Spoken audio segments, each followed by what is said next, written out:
পাকিস্তানের নৌশক্তি ভারতের নতুন চমক। ঘনিষ্ঠ মিত্র চীন আবারও পাকিস্তানকে দিয়েছে এক বিধ্বংসী সাবমেরিন। বৃহস্পতিবার চীনের ওহান শহরে পাকিস্তানের হাতে তুলে দেওয়া হয় হাঙ্গর শ্রেণীর সাবমেরিন PNS ম্যানগ্রোভ।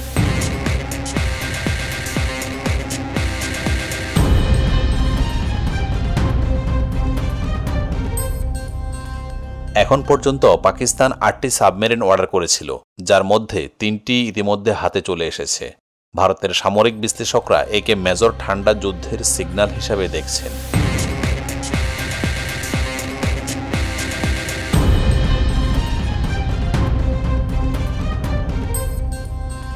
ডনের প্রতিবেদনে বলা হয়েছে, সাবমেরিনটি পাকিস্তানের জন্য একটি বড় কৌশলগত সাফল্য হিসেবে দেখা হচ্ছে, কারণ অত্যাধুনিক অস্ত্র ও উন্নত সেন্সরযুক্ত এইসব হাঙ্গর শ্রেণীর সাবমেরিন ভারত মহাসাগরের শক্তির ভারসাম্য রক্ষায় গুরুত্বপূর্ণ ভূমিকা রাখবে বলে পাকিস্তানি নৌবাহিনী আশা করছে।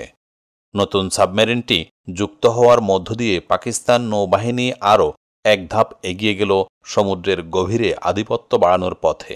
এইসব সাবমেরিনে অত্যাধুনিক এয়ার ইন্ডিপেন্ডেন্ট প্রোপালশন প্রযুক্তি থাকার সম্ভাবনা রয়েছে, যদিও পাকিস্তান আনুষ্ঠানিকভাবে তা নিশ্চিত না করলেও এটি একটি বড় প্রযুক্তিগত অগ্রগতি হিসাবে ধরা হচ্ছে।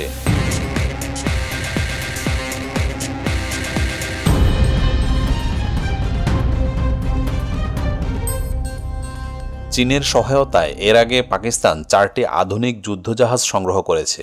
পাশাপাশি গোয়াদর বন্দর এবং ভারত মহাসাগরে বেইজিংয়ের উপস্থিতিও দ্রুত বাড়ছে, যা পাকিস্তানের নৌ অধিকারের পাশাপাশি চীনের ভূকৌশলগত স্বার্থকেও শক্তিশালী করছে।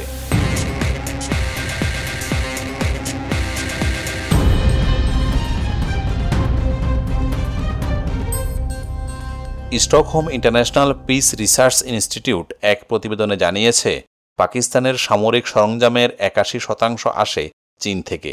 সাম্প্রতিক বছরগুলোতে পাকিস্তান চীনের কাছ থেকে রিজওয়ান নামের একটি স্পাইসশিপ 600-এর বেশি BT-4 ব্যাটেল ট্যাঙ্ক এবং 36টি J-10C 4.5 প্রজন্মের যুদ্ধবিমান সংগ্রহ করেছে। 2022 সালে চীন প্রথমবারের মতো J-10C বহুমুখী যুদ্ধবিমান পাকিস্তানকে সরবরাহ করেছিল। এর আগে দুই দেশ যৌথভাবে JF-70 যুদ্ধবিমান তৈরি করেছিল, যা ভারত বিরোধী সাম্প্রতিক সংঘাতেও ব্যবহার করা হয়েছে বলে বিভিন্ন প্রতিবেদনে উল্লেখ করা হয়েছে।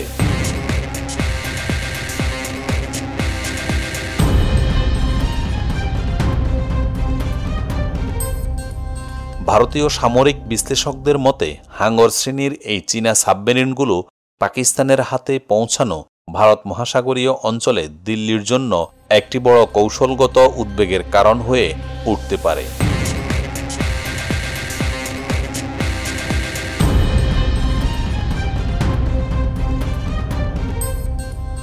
সুপ্রিয় দর্শক, এখন এই পর্যন্ত। সবাই ভালো থাকুন, সুস্থ থাকুন। আমাদের সাথে থাকার জন্য ধন্যবাদ।